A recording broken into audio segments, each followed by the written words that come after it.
तो एक बार फिर से आप सभी का स्वागत है और शुरुआत करेंगे इस बुलेटिन की उत्तराखंड में हुए बस हादसे के साथ। आपको एक बड़ी अपडेट आपको बता दें, उत्तराखंड हादसे में मृतकों का आज अंतिम संस्कार होगा। आपको बता दें, कल 25 श्रद्धालुओं के शव पन्ना लाए गए थे। उत्तराखंड से खजुराहो तक एयरफोर्स के विमान से शव लाए गए और बीजेपी प्रदेश अध्यक्ष वी डी शर्मा कल साटा गांव पहुंचे हुए थे और उनके ही साथ बृजेंद्र प्रताप सिंह, जो कि मंत्री है, कैबिनेट मिनिस्टर, वो भी उनके साथ मौजूद थे। आपको बता दें, सड़क मार्ग से श्रद्धालुओं के पार्थिव देह लेकर के बुद्ध सिंह साटा गांव पहुंचे। साटा गांव के 8 लोगों की इस बस हादसे में दर्दनाक मौत हो गई थी। तो उत्तराखंड हादसे के मृतकों का आज अंतिम संस्कार होगा। आपको बता दें, रविवार शाम दर्दनाक हादसा हुआ था उत्तरकाशी में, जहां पर मध्य प्रदेश के पन्ना के जो तीर्थयात्री बस में सवार होकर तीर्थ यात्रा के लिए जा रहे थे, उनका निधन हो गया था। एक दर्दनाक भीषण हादसा, 400 फीट गहरी खाई में बस गिर गई थी और उसके बाद ही दर्दनाक हादसा हुआ। सीएम शिवराज सिंह चौहान देर रात ही उत्तराखंड पहुंचे थे। वहां पर उन्होंने मीटिंग ली और उसके बाद जैसा कि जानकारी दी थी सीएम शिवराज सिंह चौहान ने कि एयरफोर्स के विशेष विमान के जरिए पार्थिव देह को तमाम गांव पहुंचाया जाएगा। खजुराहो सबसे पहले शवों को लेकर के आया गया और आज अंतिम संस्कार किया जाएगा। आपको बता दें, कल पन्ना लाए गए हैं 25 श्रद्धालुओं के शव।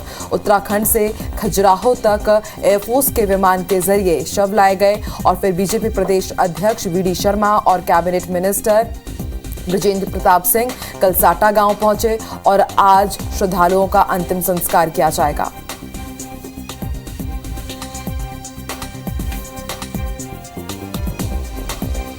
इस वक्त की बड़ी खबर, उत्तराखंड हादसे से जुड़ी एक बड़ी अपडेट हम आपको बता दें।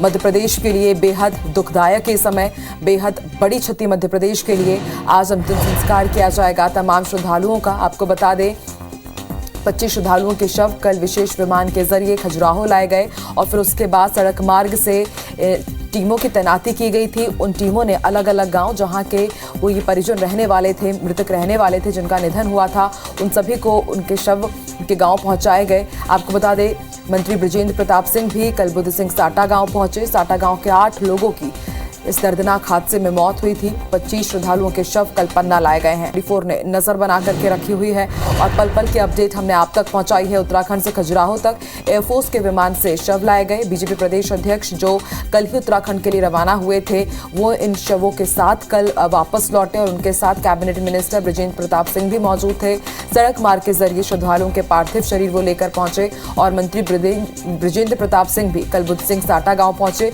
बुद्ध सिंह साटा गांव में 8 लोगों की बस हादसे में मौत हुई है और बात भी की गई वी डी शर्मा से, तो उन्होंने बताया कि किस तरह से वो भी इस हादसे के बाद बेहद दुखी हैं और इसे वो अपने लिए एक बहुत बड़ी क्षति मान रहे हैं।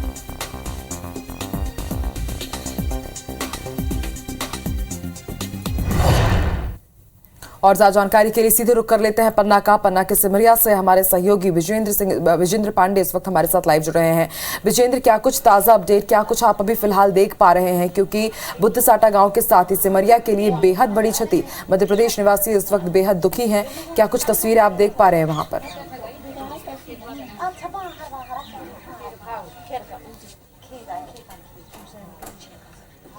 जी आकांक्षा, पूरे पन्ना की अगर हम बात करें तो एक बड़ी क्षति है, साथ ही साथ लोगों को आघात भी लगा हुआ है।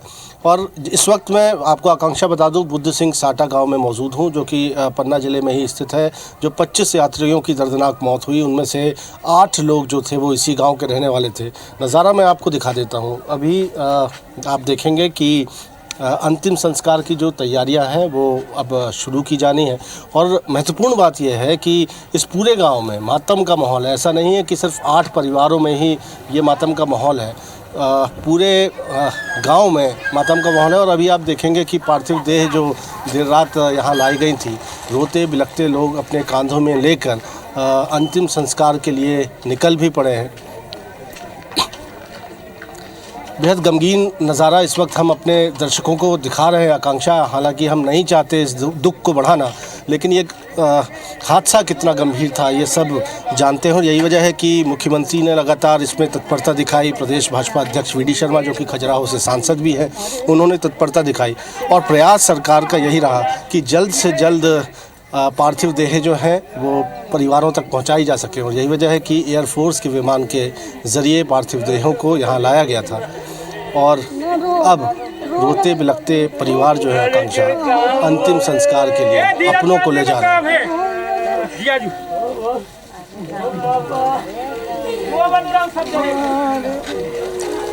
पूरे बुद्ध सिंह साटा गांव की अगर हम बात करते हैं आकांक्षा, तो पूरा माहौल जो है वो गमगीन है, मातम का माहौल पूरे गांव में है। और जाहिर सी बात है यहाँ लोगों ने अपनों को खोया है। ये उम्मीद नहीं थी इन लोगों को कि जब ये परिजनों को ये उम्मीद नहीं थी, बड़े हंसी खुशी ये 4 धाम यात्रा के लिए पुण्य अर्जन करने के लिए विदा हुए थे, लेकिन कोई नहीं जानता था कि उनके अपने ज़िंदा कभी वहाँ से लौट नहीं पाएंगे। हालांकि सरकार का प्रयास ये था कि इतनी दूरी पर ये जो हृदय विदारक हादसा हुआ था उसके बाद जल्द से जल्द शवों को परिवारों तक पहुंचाया जा सके।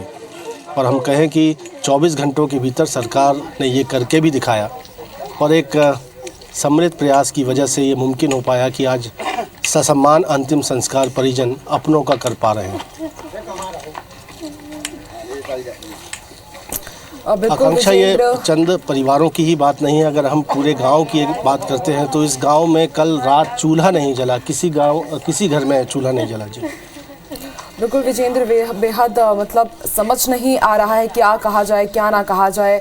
तस्वीरें आप दिखा रहे हैं, बिल्कुल गमगीन है पूरा गांव और ये गम सोच से परे समझ से परे कि जिन्होंने अपनों को खोया है उनका दर्द कोई नहीं समझ सकता है। हम सिर्फ बात कर सकते हैं, सरकार भी सहायता राशि उपलब्ध करा सकती है, तैयारियां करवा सकती है, लेकिन जिन्होंने अपने परिवारों को खोया है उनके दर्द को समझ पाना बेहद मुश्किल है इस वक्त। और मैं देख भी पा रही हूँ विजेंद्र कि आप जैसा कि बता रहे हैं कि 8 अर्थियां एक गाँव से उठना कितनी बड़ी बात होती है, कितना शोक का ये वक्त है वहाँ पर। और आसपास भी कुछ लोग खड़े हैं, अगर उनसे आप बातचीत कर पाए तो उनसे जानिए कि जब वो यहाँ से निकल रहे थे तब किस तरह का वहाँ पर माहौल था और अब अचानक से अपनों को खो देना कितनी बड़ी क्षति है उनके लिए।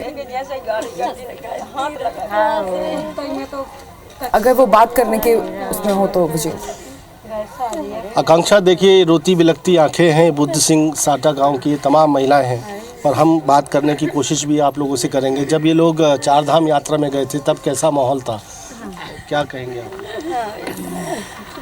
क्या कहेंगे? कैसे गए थे वो, कैसे आए थे? घरों में मुझे पता चला कि पूरे गांव में किसी भी घर में चूल्हा नहीं जला कल। किसी के घर में नहीं जला जीवलो कल, परों से बिल्कुल कोई नहीं आग नहीं डाली, चाय नहीं पिया। ऐसे गए थे। बात करना भी मुश्किल है आकांक्षा, तमाम महिलाएं हैं और आंखों में सबके आंसू हैं, दिलों से हूंक उठ रही है और सब आघात में है। न सिर्फ ये 8 परिवार आकांक्षा, बल्कि जैसा हमें पता चला और जैसा महिलाएं बता रही हैं कि पूरे गांव में तकरीबन 2000 की आबादी वाला ये गांव है बुद्ध सिंह साटा। यहाँ किसी भी घर में, एक भी घर में चूल्हा नहीं जला। तो ये गांवों की जो संस्कृति है वो उसकी झलक आप देखिए कि दुखों को किस तरह से साझा करती है। ये अपने आप में यहाँ पता चलता है कि 8 घरों में गमी होती है, उनके अपने नहीं रहते हैं, तो उस दुख में पूरा गांव साझा होता है, पूरा गांव भूखा रहता है, किसी घर में चूल्हा नहीं जलता। और अब यही दुख जो है पूरा गांव इन परिवारों के साथ साझा कर रहा है। अब बिल्कुल विजेंद्र, हमारे सहयोगी अमित खरे भी बता रहे थे कि जब ये सभी लोग तीर्थ यात्रा के लिए रवाना हो रहे, तो जैसे कि रीति रिवाज होती है कि जब तीर्थ यात्रा पर हमारे परिजन जाते हैं तो सभी लोग उन्हें छोड़ने जाते हैं, बाकायदा फूल माला पहना करके उन्हें विदा किया जाता है। और शायद किसी ने नहीं सोचा होगा कि उनकी वापसी कुछ ऐसी होगी। और जो महिलाएं हैं वो भी यही कह रही थी कि गए कैसे थे और आए कैसे हैं। विजेंद्र, क्या प्रशासनिक स्तर पर वहाँ पे कोई अधिकारी पहुंचे हुए हैं या कोई मंत्री नेता, कोई वो भी वहाँ पर सम्मिलित हुए हैं?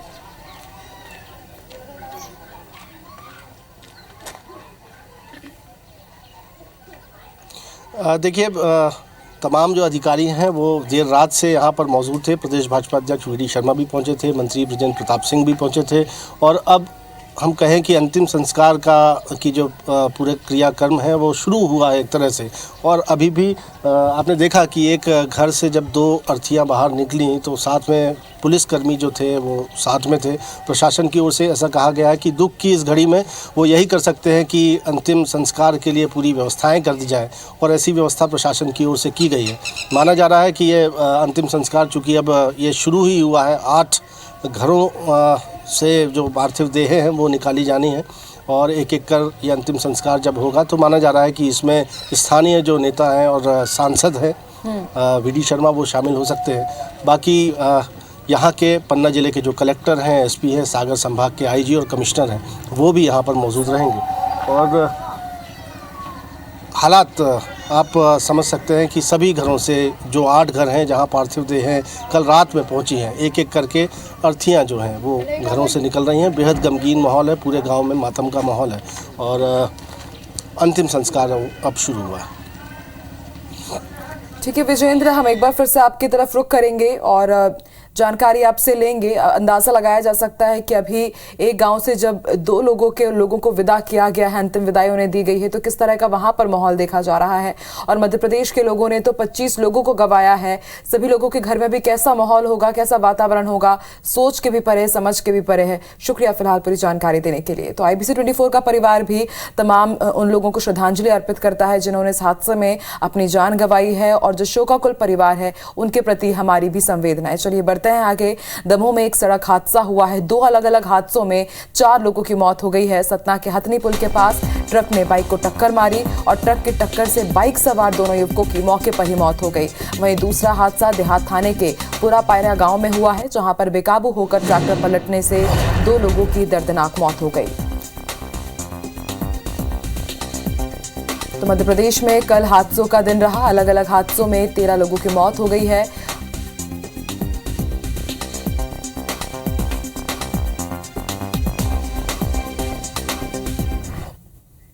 और ज्यादा जानकारी के लिए रुक कर लेते हैं दमोह का। बात करेंगे हमारे सहयोगी जितेंद्र से। जितेंद्र, कल 2 अलग अलग हादसों में 4 लोगों की मौत हो गई है, कैसे ये हादसे हुए? जी आकांक्षा, मैं आपको बताना चाहूंगा कि कल जो दमोह में जो है हादसों का सोमवार रहा है, यहाँ पे 4 तो थी, कल 5 लोगों की मौत हुई। बताना चाहूंगा पहला मामला दमोह के ग्राम पायरे का था, जहां पर एक तेज रफ्तार ट्रैक्टर ट्रॉली पलट गई और वो अनियंत्रित होकर खाई में गिर गई, जिसमें 2 लोगों की दर्दनाक मौत हो गई घटना स्थल पर ही और 2 लोगों की हालत गंभीर हो गई, जिन्हें जिला अस्पताल में भर्ती कराया गया, जहां पर उनका इलाज किया जा रहा था। वहीं उसके जस्ट आधा घंटा बाद में दमोह के हथनी पुल पर, नोटा थाना क्षेत्र के हथनी पुल पर, वहां पर एक तेज रफ्तार ट्रक के द्वारा बाइक सवारों को टक्कर मार दी गई, जिसमें घटना स्थल पर ही 2 बाइक सवारों की दर्दनाक मौत हो गई और एक की हालत गंभीर हो गई, जिसे जिला अस्पताल में भर्ती कराया गया। उसके बाद में बताना चाहूंगा कि करीब रात के 10:30 बजे एक अज्ञात वृद्ध के लिए अज्ञात बाइक सवारों के द्वारा भी टक्कर मार दी गई, जिसकी घटना स्थल पर ही दर्दनाक मौत हो गई। तो बताना चाहूंगा यहाँ आकांक्षा जी की जो सोमवार था वो हादसों का सोमवार रहा है और दमोह में कल इन हादसों में करीब 5 लोगों ने जो है अपनी जान गंवाई है। अभी फिलहाल घायलों की स्थिति कैसी है? जी बताना चाहूंगा कि जो ट्रैक्टर में जो घायल हुए थे, ड्राइवर समेत 2 लोग घायल हुए थे, तो ड्राइवर के लिए जो है जिला अस्पताल से जबलपुर रेफर कर दिया गया था रात में और एक की स्थिति जो है वो स्थिति अभी स्थिर बनी हुई है। जी ठीक है, शुक्रिया पूरी जानकारी के लिए आपका जितेंद्र। चलिए बढ़ते आगे। पन्ना में भी कल एक दर्दनाक हादसा हुआ। 2 कार की आपस में भिड़ंत हो गई और इस हादसे में 6 लोगों की मौके पर ही मौत हो गई। बताया जा रहा है कि 5 कार सवार और एक साइकिल सवार राहगीर की मौत हो गई। पहाड़ी खेड़ा थाना क्षेत्र की ये दर्दनाक घटना है। तो मध्य प्रदेश में हादसों का सोमवार देखने को मिला। दमोह में भी 2 अलग अलग हादसों में 4 लोगों की मौत हो गई। वहीं पन्ना में भी सड़क हादसे में 6 लोगों की मौत हो गई है। बताया जा रहा है कि 2 कार आपस में टकराई और इस कारण 5 लोग जो कार में सवार थे उनकी और एक राहगीर जो कि साइकिल में सवार था उसकी भी मौत हो गई।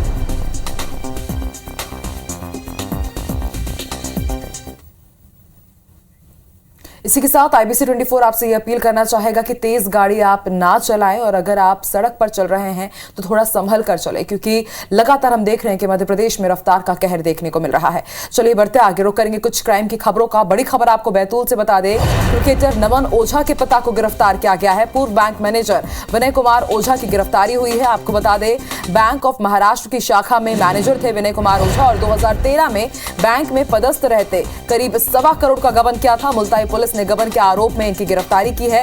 बैतूल के जौलखेड़ा गांव के ये बैंक में पदस्थ थे। KCCK के करीब 34 फर्जी खाते इन्होंने खुलवाए थे और लगभग 1.25 करोड़ का गबन किया था। मुल्ताई थाने में गबन की शिकायत हुई थी और उसके बाद कार्रवाई करते हुए नमन ओझा के पिता को गिरफ्तार किया गया है।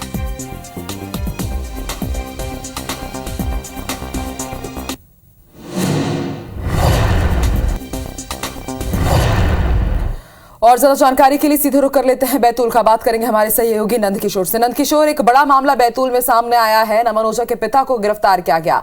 कैसे खुलासा हुआ कि वो इस तरह का फर्जीवाड़ा कर रहे थे? देखिए, ये मामला वैसे तो वर्ष 2013 का मामला है। 2 जून 2013 को जो मुल्ताई थाना क्षेत्र के अंतर्गत आने वाले जोलखड़ा गांव के महाराष्ट्र बैंक में फर्जी केसीसी खाते खुलवा करके उसमें राशि डलवा करके इन राशियों का आहरण किया गया था। इस मामले की शिकायत 19 जून 2014 को जो तत्कालिक वहां के बैंक मैनेजर रितेश चतुर्वेदी थे, इनके द्वारा मुल्ताई थाने में की गई थी, जिसको लेकर के सारी पड़ताल की गई। पड़ताल के बाद खुलासा हो पाया कि जो विनय ओझा है और इनके साथ में वहां के जो पूर्व बैंक मैनेजर और जो लेखापाल है, इन सब लोगों ने मिलकर के तकरीबन 34 ऐसे खाते फर्जी खुलवाए थे किसान क्रेडिट कार्ड के, जिनमें राशि डलवाई गई थी और ये राशि तकरीबन 1.25 करोड़ रुपए की राशि थी। 1.25 करोड़ की राशि इन सब लोगों ने मिलकर के बांटी थी। इसमें पूर्व में जितने भी आरोपी थे सारे गिरफ्तार हो चुके थे, लेकिन विनय ओझा की अगर बात की जाए तो ये फरारी में चल रहे थे। कल ही इन्हें गिरफ्तार करके जेएफसी न्यायालय मुल्ताई में पेश किया गया है, जिसके बाद इनकी एक दिन की रिमांड ली गई है। आज एक दिन की रिमांड इनकी पूरी होने के बाद इन्हें न्यायालय के समक्ष पेश किया जाएगा।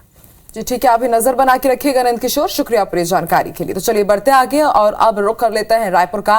बड़ी खबर आपको रायपुर से बता दें, रायपुर के खमारडीह बेजा कब्जा को लेकर हाईकोर्ट ने बड़ा फैसला लिया है। रायपुर के खमारडीह में बेजा कब्जा हटाने की कार्रवाई पर रोक लगा दी गई है। हाईकोर्ट ने रायपुर नगर निगम की कार्रवाई पर रोक लगाई है और 17 जून तक किसी भी याचिकाकर्ता के घर को न तोड़ने के आदेश जारी किए हैं। पुनर्वास की सभी व्यवस्था सुनिश्चित करने के लिए भी आदेश हाईकोर्ट की तरफ से दिए गए हैं। आपको बता दें, 4 अलग अलग याचिकाकर्ताओं ने हाईकोर्ट में अर्जी लगाई थी कि बेजा कब्जा छोड़ने के लिए पर्याप्त समय नहीं दिया गया और इसे हाईकोर्ट ने सही माना है। नगर निगम रायपुर ने बेजा कब्जाधारियों को 20 मई को नोटिस दिया था और 2 दिन में हटने के लिए आदेश दिए थे। उसके बाद याचिकाकर्ता हाईकोर्ट की शरण में गए और फिर उसके बाद आपको बता दें 4 अलग अलग याचिकाकर्ताओं ने हाईकोर्ट में अर्जी लगाई थी और अब हाईकोर्ट ने बेजा कब्जा को लेकर एक बड़ा फैसला सुनाया है। खमारडीह में बेजा कब्जा हटाने की कार्रवाई पर रोक लगा दी गई है।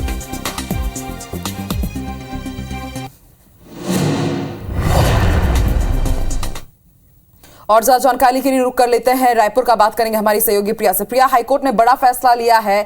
जो लगातार हम देख रहे थे कि निगम की तरफ से अतिक्रमण मुक्त कराने की कार्रवाई की जा रही थी, उसको रोक दिया गया और यह भी कहा गया है कि 17 जून तक कोई कार्रवाई ना करे। अब निगम का अगला स्टैंड क्या रहेगा?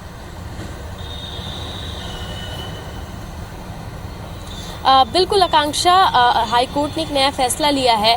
4 अलग अलग याचिकाकर्ता जो है वो हाईकोर्ट पहुंचे थे और खमारडीह के वार्ड क्रमांक 31 में जो नगर निगम के द्वारा कब्जा हटाने की कार्रवाई की गई थी उसके खिलाफ उन्होंने याचिका लगाई थी। उनका कहना था कि नगर निगम के द्वारा समय जो दिया गया है वो पर्याप्त नहीं है, जो नोटिस जारी की गई थी वो भी देर से मिली है और 2 दिन में, महज 2 दिन में घर शिफ्ट करना अपने आप में एक बड़ी चुनौती है। इसे कैसे किया जाए और इसको लेकर जो हाईकोर्ट है उसने फैसला सुनाया है कि वाकई में जो पट्टाधारी थे उनको समय कम दिया गया है और ऐसे में रायपुर नगर निगम पे 17 जून तक किसी भी तरह की कार्रवाई के लिए रोक लगा दिया गया है। साथ ही साथ यह भी आदेश दिया गया है कि जब तक ये जो वहाँ के रहवासी हैं उनको कोई उचित जगह नहीं मिल जाती, उनके आवास की व्यवस्था नहीं हो जाती, तब तक कोई बड़ी कार्रवाई या घर तोड़ने जैसी कार्रवाई नहीं की जा सकती।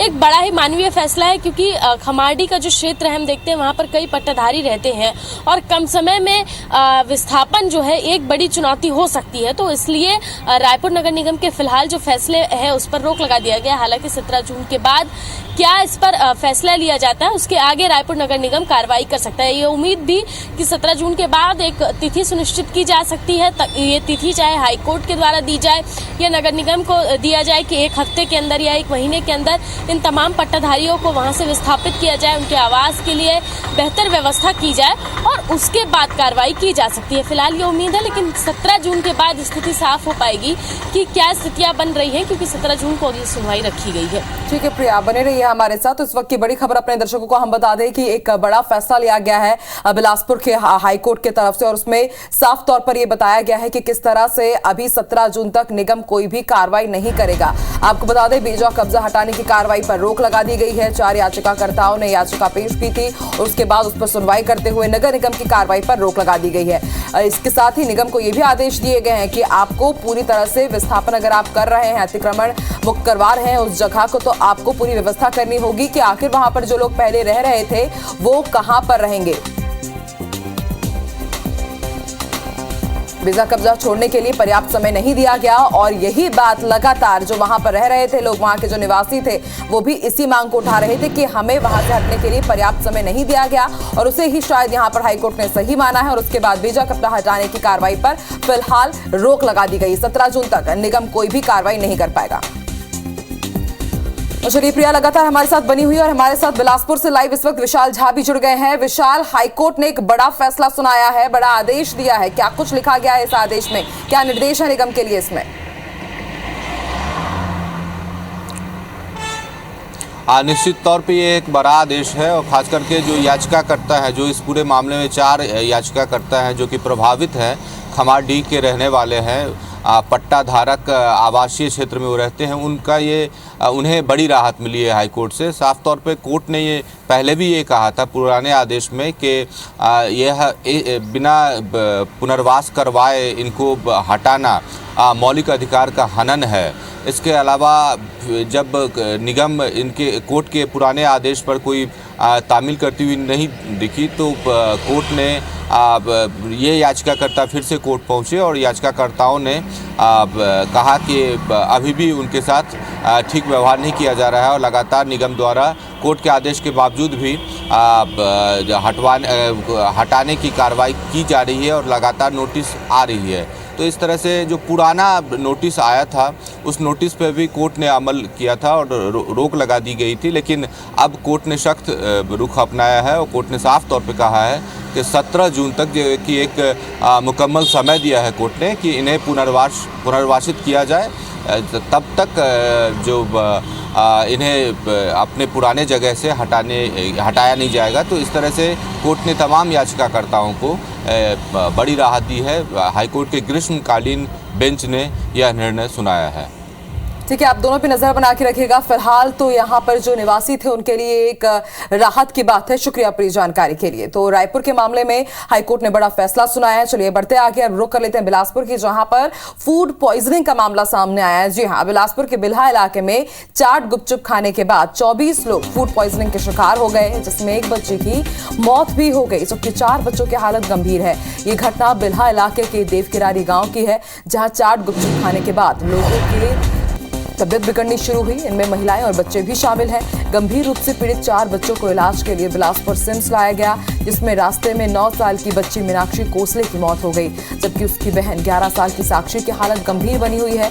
2 अन्य बच्चों को निजी अस्पताल में भर्ती कराया गया है। घटना की सूचना मिलते ही स्थानीय जनप्रतिनिधियों ने भी अस्पताल पहुंचकर प्रभावितों का हाल जाना। जिला प्रशासन ने प्रभावितों के बेहतर उपचार के निर्देश दिए हैं, साथ ही जांच की बात भी कही है।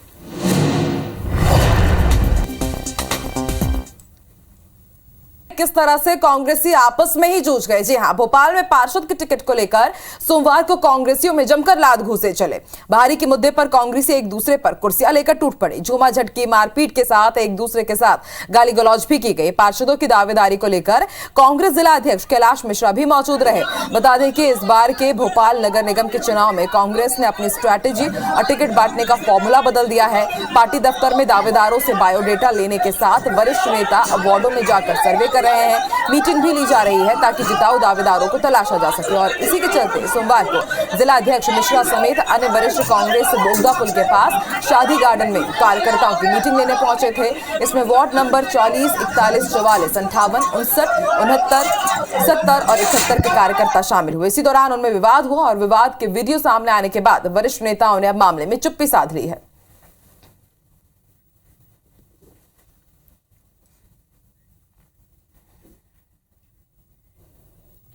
और इसी के साथ साथ की बड़ी बात में फिलहाल इतना ही। देश और दुनिया की तमाम बड़ी खबरों के लिए आप IBC 24 देखते रहिए। आगे देखिए छत्तीसगढ़ी भाषा का हमारा खास बुलेटिन मेरी सहयोगी रचना नितेश के साथ। शुक्रिया, नमस्कार।